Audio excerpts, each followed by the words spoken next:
الله الرحمن الرحيم والصلاة والسلام على رسوله الكريم وعلى آله وصحابه أجمعين۔ پہلے تو میں اپنے تمام محترم بھائیوں دوستوں کا شکر گزار ہوں کہ آپ میرے غم میں شریک ہوئے ہیں۔ میری زندگی میں کسی گاؤں میں اتنا بڑا جنازہ یہ پہلا جنازہ ہے۔ آپ سب کا بہت بہت شکریہ۔ اللہ آپ کی دعاؤں کی طفیل میرے بیٹے کی بخشش فرمائے، اس کے درجات بلند فرمائے، اس کی کمیوں کو دور فرمائے۔ ہمارے نبی پاک صلی اللہ علیہ وسلم کا ارشاد مبارک ہے، جب تم پر غم آئے تو میرے غم یاد کرنا تو تمہیں تسلی ہو جائے گی۔ تو جوان بیٹے کی موت دیکھنا یہ وہی جانتا ہے جس پہ گزری ہو، وہی جانتا ہے جس پہ گزری ہو۔ میرے مقدر میں تھا، میں نے ہمیشہ دعا مانگی، یا اللہ مجھے اولاد کا صدمہ نہ دکھانا، یہ ہمیں اٹھا کے لے جائیں، ہم انہیں نہ اٹھائیں۔ لیکن اللہ کی تقدیر وہ غالب ہے اور ہمیں اس پر راضی ہونے کا حکم ہے۔ میرے نبی کی دعا ہے، اللہم انی اسألک الرضا بعد القضاء، یا اللہ تو اپنی تقدیر پر مجھے راضی کر دے۔ تو بالکل ہم راضی ہیں، میرے سارے خاندان والے راضی ہیں، لیکن جو ایک زخم لگا ہے وہ بہت گہرا ہے، وہ اتنی جلدی بھرے گا نہیں۔ یہ میرا بیٹا سب سے قابل اور لائق بیٹا، تینوں بیٹوں سب سے لائق بیٹا تھا، وہ سب سے نیک بیٹا تھا، اور اس نے غریبوں کے ساتھ کیا سلوک کرنا ہے اس نے ہمیں سکھایا۔ غریبوں کے اس نے دل خرید لیے تھے، ان کے ساتھ بیٹھ کے کھانا کھاتا تھا، ان کو اپنی قیمتی گاڑی میں بٹھاتا تھا۔ جو لوگ اپنی گاڑی کے قریب کسی کو نہ گزرنے دیں، وہ ان کو انہی گندے کپڑوں کے ساتھ، یہاں ایک پاگل رہتا ہے، وہ میلے کچیلے گندے کپڑے پیشاب بیچ میں کیا ہوا اس کو اٹھا کے اور اپنی گاڑی میں بٹھاتا تھا۔ وہ ساری سیٹ خراب ہو جاتی تھی، لیکن وہ اس کو اپنی فیکٹری میں لے جاتا، پھر نائی کو بلا کر اس کے بال کٹواتا، اس کو نہلاتا، اس کے کپڑے بدلواتا۔ اس پورے گاؤں میں وہ پاگل صرف ایک شکل کو جانتا ہے اور ایک نام کو جانتا ہے۔ وہ نام تو پکار نہیں سکتا تھا، کہتا میاں میاں میاں۔ یہ صرف ایک اس عاصم جمیل کو وہ جانتا ہے، جو آج ہم سے رخصت ہو گیا، اور یہاں ہم بے بس ہیں اور اللہ کی تقدیر پر ہم راضی ہیں۔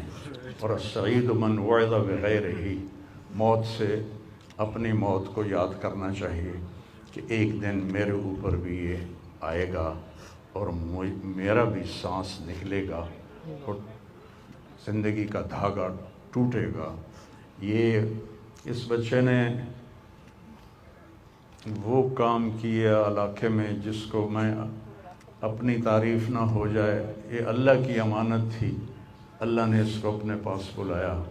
لیکن بہت کم والدین کو ایسی اولاد ملتی ہے، بہت کم والدین کو ایسی اولاد ملتی، اور اسی جوانی میں اللہ نے بلا لیا۔ میں راضی ہوں، میرا سارا خاندان میں راضی ہے، لیکن یہ رونا تو میرے بس میں نہیں۔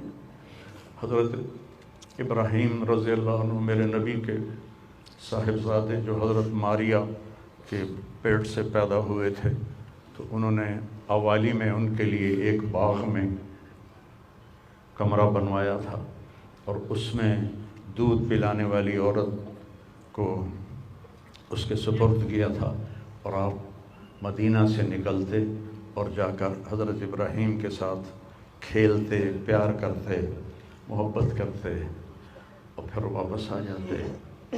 ایک دن 18 ماہ کے ہو گئے، 18 ماہ کا بچہ بھاگنے دوڑنے لگتا ہے، بابا بابا کہنے لگتا ہے، ماما ماما کہنے لگتا ہے. تو آ کر خبر دی ایک صحابی نے، یا رسول اللہ ابراہیم نزع کی حالت میں. تو میرے نبی مجلس میں تھے، صحابہ تھے، آپ کو سب کچھ بھول گیا اور آپ اتنی تیزی سے نکلے کہ آپ کی چادر نیچے گر رہی تھی اور صحابہ پیچھے آپ کے بھاگ رہے تھے کہ اس چال کو وہ پکڑ نہیں پا رہے تھے. اور جو ہی آپ کمرے میں داخل ہوئے اور ابراہیم کو اپنی گود میں لیا تو اس نے ایسے اپنے بابا کو دیکھا اور اس کی آنکھیں بند ہو گئیں اور میرے نبی زار و قطار رونے لگے اور فرمایا العین تدمع والقلب یحزن ولا نقول الا بما رضی اللہ تعالی بنا. کہ ابراہیم بڑا دکھ دے کے جا رہے ہو، آنکھ اشک بار ہے اور دل زخمی ہے، لیکن ہم وہی کہیں گے جو اللہ کہتا ہے کہ ہم اللہ کی تقدیر پر راضی ہیں. جب ان کی تدفین کا وقت آیا تو آپ ان کی قبر میں اتر نہیں سکے غم کی وجہ سے. اتنا صدمہ تھا، آپ قبر کے کنارے بیٹھے ہوئے تھے اور کہنے لگے ابراہیم کو اتارو. ابھی میں نے بھی کہنا ہے عاصم کو اتارو. اور آپ کی آنکھوں سے پھر آنسو جاری ہو گئے. پھر آپ نے ایک جملہ اور فرمایا کہ ابراہیم اگر یہ مجھے پتہ نہ ہوتا کہ میں بھی تیرے پیچھے ہی آنے والا ہوں، جلدی آنے والا ہوں، تو میں اتنا غم کا اظہار کرتا کہ لوگ دیکھتے، لیکن میں بھی تیرے پیچھے ہی آ رہا ہوں. 6 مہینے بعد آپ کا بھی وصال ہو گیا. تو پھر واقعہ کربلا اتنی بڑی تسلی ہے پوری امت کے لیے کہ کسی نبی کی نسل پوری تیغ کر دی جائے اور ان کے لاشوں پہ گھوڑے چلا دیے جائیں اور ان کے سر کاٹ کے نیزوں پہ چڑھا دیے جائیں.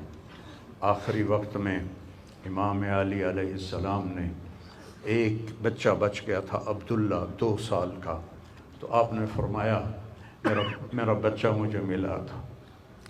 باپ بھی تو تھے نا، باپ بھی تھے. میرے باپ کو اچانک ہارٹ اٹیک ہوا.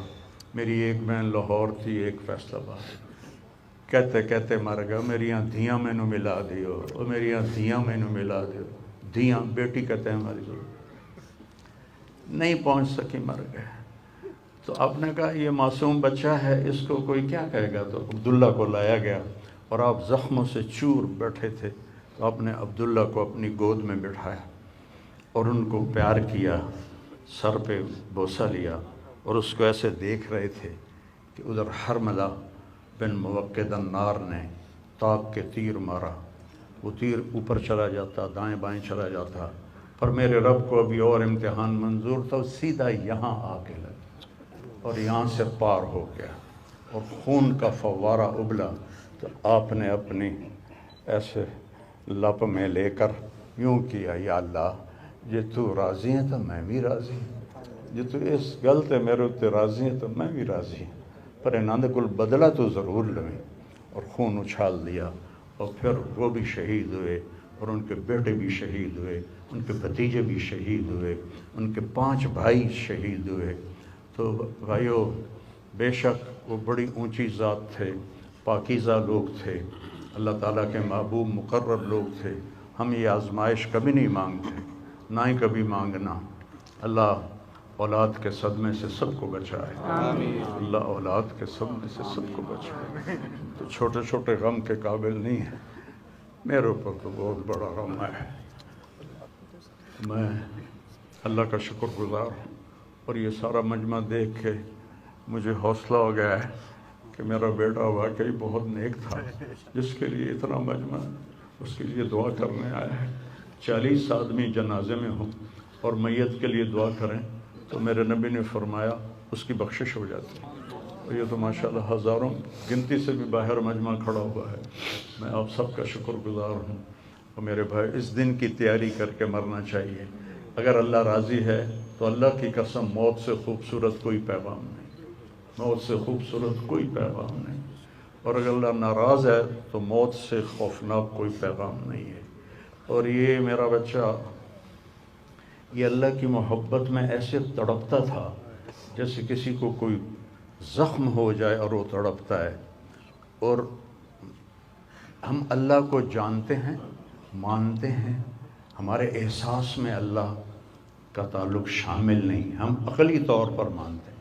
میری 52 سال زندگی اللہ کے راستے میں نیک لوگ، اولیاء کرام، علماء کرام کے ساتھ گزری. میں باپ ہونے کی وجہ سے نہیں کہہ رہا، میں آپ کو یقین سے کہہ رہا ہوں، جیسی تڑپ اس بچے میں اللہ کی محبت کی تھی میں نے کبھی نہیں دیکھی. یہ 2 گھنٹے مجھ سے بات کرتا تھا اور میں ایسے بیٹھ کے سنتا رہتا تھا. بولنے والا کب سنتا ہے کسی کی بات، لیکن یہ ان پڑھ، بالکل ڈسلیکسیا کا مریض تھا، حروف کی پہچان نہیں تھی تو اس لیے نہ یہ پڑھا، نہ دین کا کچھ پڑھا، نہ دنیا کا کچھ پڑھا. لیکن اللہ نے اس کو عقل، فہم اور اپنی محبت ایسی دی تھی کہ ہمیں محسوس ہوتا تھا کہ اس کے اندر اس محبت کی آگ ہے. اور اپنی ماں سے کہتا، ماں دعا کرنا میں مر جاؤں، میں اللہ سے ملنا چاہتا ہوں، میں اس گندی دنیا سے تنگ آ گیا ہوں. 30 سال کی عمر میں اس نے یہ کہنا شروع، میں جانا چاہتا ہوں. اگر اللہ مجھے کہے کہ تمہیں رہنا ہے یا جانا ہے، 1 سیکنڈ میں کہوں گا مجھے تیرے پاس آنا ہے، مجھے تیری ملاقات کا شوق ہے. اور مجھ سے پوچھتا، بابا آگے اللہ ملے گا مجھے؟ میں نے اس سے بڑی باتیں کرنی ہیں، مجھ سے ملے گا؟ میں نے کہا انشاءاللہ آج تم ملو گے اپنے اللہ سے، ضرور ملو گے. تیری تڑپ، تیری تمنا رہتی تھی میں اللہ سے ملوں. تو میں نے اپنی زندگی میں صرف ایک آدمی دیکھا ہے، یہ بچہ جس کے احساسات میں اللہ کی محبت تھی. احساسات جیسے ہمارے درد ہمارے احساس میں بھی جب شامل ہوتا ہے پھر ہم ہائے ہائے کرتے ہیں، اور جب تک شامل نہیں ہوتا تو ہم چلتے رہتے ہیں. اس بچے کو اللہ نے اپنی قدرت سے یہ تعلق اور محبت عطا فرمائی تھی. اور بس میں اور کیا تعریف کروں، میرا تو سینہ ویسے ہی زخمی ہے. یہ بہت عالی شان بچہ اللہ نے مجھے دیا تھا. میں اللہ کی تقدیر پہ راضی، اس نے اسی کا تھا، اس نے لے لیا. بھائیو، موت سے پہلے مرنے کی تیاری کر لو، آپس کی لڑائیاں چھوڑ دو، آپس کے جھگڑے چھوڑ دو، آپس کی نفرتیں چھوڑ دو. مرنے والے سے پوچھو کہ نفرت کا کیا فائدہ ہے، جھگڑوں کا کیا فائدہ ہے. معاف کرنا سیکھو، معافی مانگنا سیکھو، معاف کرنا سیکھو، معافی مانگنا سیکھو. 5 نمازیں ہیں، کوتاہی نہ ہو. سال کے بعد روزے آتے ہیں، بیمار ہو تو اللہ کہتا چھوڑ دو. حج اور زکوٰۃ پیسے والوں پر ہے. تو ٹوٹل ایمان کے بعد 2 باتیں ہیں، ایک نماز ہے اور ایک روزہ ہے. اور اس کے بعد ایک حدیث میں سنا کر ہم جنازہ پڑھتے ہیں. میرے نبی نے فرمایا 4 باتیں سیکھ لو مجھ سے. 4، اب 5ویں بھی نہیں، 5ویں نہیں، 4 انگوٹھا کر کے کہ 4 باتیں مجھ سے سیکھ لو تو پھر دنیا بھی تمہاری ہے، آخرت بھی تمہاری. صدق و حدیث، ہمیشہ سچ بولنا، ہمیشہ سچ بولنا. آج نیت کرتے ہو؟ حفظ و امانت، کسی کو دھوکہ نہ دینا، کسی کے ساتھ 2 نمبری نہ کرنا، کسی کو اپنے مفاد اور پیسے کے لیے، اپنے منصب کے لیے اس کے ساتھ دھوکے بازی نہ کرنا. تیسری بات، حسن و خلیقت، اپنے اخلاق اچھے رکھنا. گالی، غیبت، الزام تراشیاں، جھگڑے، یہ چھوڑ کے اچھے اخلاق والے بن جاؤ. اور چوتھی بات فرمایا عفت فی طعمت، رزق حلال کماؤ. اب سارے مجمع سے میری اپیل ہے، آج کے بعد نماز پکی کرنی ہے اور سچ بولنا ہے اور کسی کو دھوکہ نہیں دینا اور اپنے اخلاق اچھے کرنے ہیں. کسی کو گالی نہیں دینی، کسی کو بے عزت نہیں کرنا اور رزق حلال کمانا ہے. تو انشاءاللہ میرے نبی کا وعدہ ہے، دنیا بھی تمہاری ہے، آخرت بھی تمہاری ہے. آؤ ہم اپنے بیٹے کو رخصت کریں. تکبیر میں درود شریف پڑھتے ہیں، جو بھی یاد ہو وہ درود شریف پڑھیں. اور چوتھی تکبیر میں نماز جنازہ کی دعا ہے. کچھ بھائیوں کو یاد نہ ہوگی تو وہ اللہم اغفر لہو، اللہم اغفر لہو اتنا دوہرا لیں. اگر یہ بھی دہرانا نہیں آتا تو دل ہی دل میں دعا کریں کہ یا اللہ یہ جانے والے عاصم جمیل کی بخشش فرما، زبان سے نہیں دل سے کہتے رہیں. تو میں اب تکبیر پڑھنے لگا ہوں، آپ سارے بھائی نیت فرما لیں. اور چہرہ دکھانے سے معذرت ہے، بہت زیادہ رش ہے تو بہت کم پیل ہوگی اور جانے والے کو بھی تکلیف ہوگی، تو یہ ہمارا عذر آپ قبول فرمائیں. اللہ اکبر.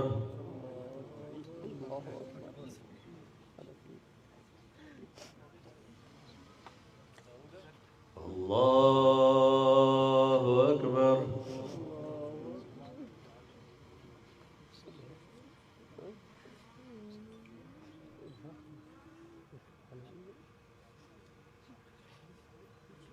اللہ اکبر.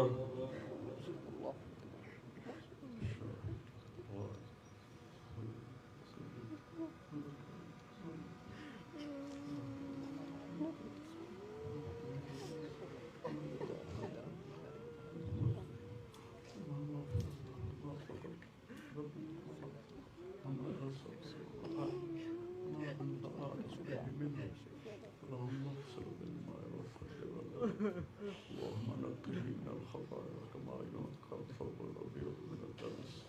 اللهم وسع له قبره، وسع عليه قبره، ولا تحاسبه في قبره، واغفر له واعف عنه بغير حساب، وادخل الجنة بغير حساب، واجعله مع الصادقين الأولين من المهاجرين والأنصار. الله أكبر. السلام علیکم ورحمۃ اللہ. السلام علیکم ورحمۃ اللہ.